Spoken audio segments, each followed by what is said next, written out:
Hi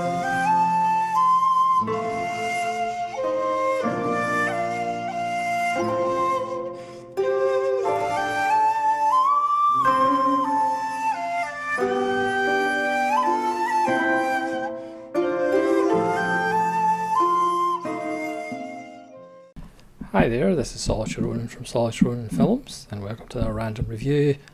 Today's random review is Alice from 1988, directed by Jan Swankmajer, the Czechoslovakian animator born in 1934, who is fairly influential. I mean, you could make an argument that the Quay brothers were heavily influenced by Swankmajer, along with quite a few other people.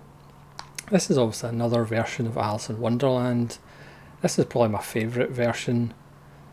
Obviously I do like the Disney version. I have the Chabrol kind of loose adaptation, something called Alice as well. But I think this is my favourite version. I mean, the film is introduced by Alice herself almost over the opening titles. You know, you're about to watch a film for children, perhaps. It would be quite an interesting experiment for those viewers who have children to sit their children down and watch Alice by Swankmajer and see whether it is for children or not, or whether it's actually nightmare fuel. The first Swankmajer film I saw was Faust, which is from 1994, and that is fairly creepy. You know, if you don't know, Swankmajer mixes kind of real actors with animated household objects, usually like creepy dolls and such, for maximum disturbing effect. I mean, the film is a PG apparently for kids, but it does have some rather lovely imagery, like animated bugs and animated fresh meat, you know, skulls with eyeballs, fish skeletons with 2 boiled eggs inside the rib cage, jars of jam with thumbtacks in them, sock worms. There's a load of fantastic imagery and quite disturbing imagery. So I wouldn't watch this film then eat a lot of cheese and then go to bed. But the thing is, as I say, it's obviously a story that's been done several times. But the fact that Swankmajer has such an imagination, even though you know certain story beats are coming and certain scenes and certain characters, his imagination always keeps you guessing as far as how is he going to manifest this character, and you're always left impressed, astounded, and rather creeped out. So, you know, we see, as we see in most versions of the story, the little girl Alice, played by Kristina Kohatova, who gives a wonderful, one of the best child performances, and she narrates her own story as if she's reading from the book while her own adventure is happening post-dream.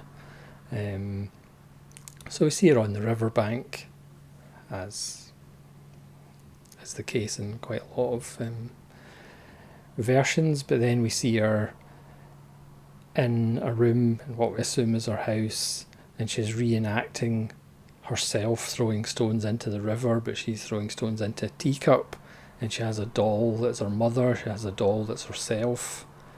So it's immediately off to an interesting start, because she's recreating the start that we saw ourselves. And then she starts hearing a strange noise, and there is a stuffed dead white rabbit in a glass tank, who starts to move and starts to try and loosen its feet, but of course its feet have pins, bits of wire forced into diorama, is that what they're called? But he proceeds to get loose. And again, this is not a cute little stuffed rabbit. This is a creepy stuffed rabbit, which is a common theme in Swankmajer cinema and this film especially. I do have a bunch more Swankmajer in the backlog. And where the rabbit keeps his pocket watch is lovely, of course. It's in the sawdust filled chest, which he then cuts open to get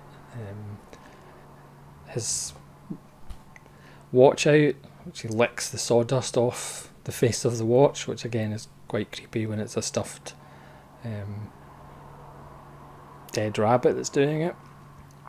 And then he puts his clothes on from a drawer in the bottom of the tank and runs away. And of course Alice follows him and her adventure begins. But how the caterpillar is created is wonderful and creepy, obviously. The Mad Hatter, the March Hare are done very well. If you've seen Faust, Swankmajer does like those wooden dolls / puppets, and the way he moves their feet is creepy in itself. And again, the playing cards, again, we know these familiar beats, but the playing cards are done in a really interesting and unique way. The whole, Alice getting big and getting small, again, that's done in a really interesting way as well. It's such an off, kind of dark, creepy, I think I've said the word creepy about 50 times in this review, but it totally is. The set itself is wonderful. BFI, it's a fairly weighty tome.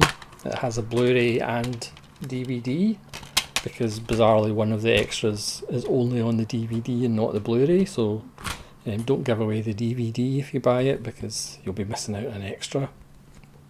It's a really sizable and thick and chunky booklet, which has obviously information about the extras. It has a bio of Swankmajer, who is still with us, I believe, and we've got an archival interview and review of the film. I've tried in the little pictures to not give too much away, even though you will see I have put a picture of a white rabbit. Apologies if that gives you nightmares in itself. There's a nice colour image of Alice and one of the footmen. But the extras in this are absolutely wonderful as well, as you could probably expect from BFI. So the film itself is in Czech with subtitles. I mean, there's not a huge amount of dialogue. There is a dubbed English language version, but why you'd watch that I'm not quite sure. Maybe if you're showing the kids, especially if you really don't like your kids, you can show this to them. But the real gem in this is the earliest version of Alice in Wonderland. It's from 1903. So if you do the maths, it's 120 years old, which is just kind of mind-bending. It's 9 minutes. It's the first film adaptation of Alice. So even if you don't like this film, if you pick this setup, it is worth it just to get the 1903 version. Obviously there's a lot of damage on the frame, but that just gives it a certain amount of charm. And then on the DVD only, we have Elsie and the Brown Bunny from 1921, which is 8 minutes long, which is basically a propaganda film by Cadbury, basing on Alice in Wonderland, but it's the brown rabbit, which is male in this. Obviously, if you grew up in the late 70s, early 80s, the Cadbury's brown rabbit became female and was very flirty and very naughty, because she wanted to give you her creamy insides. And then we have Alice in Label Land from 1974, which is 12 minutes long, which is an animated COI film, which includes the voice talents of Willie Rushton, one of Britain's gems. And it's about the labelling of food,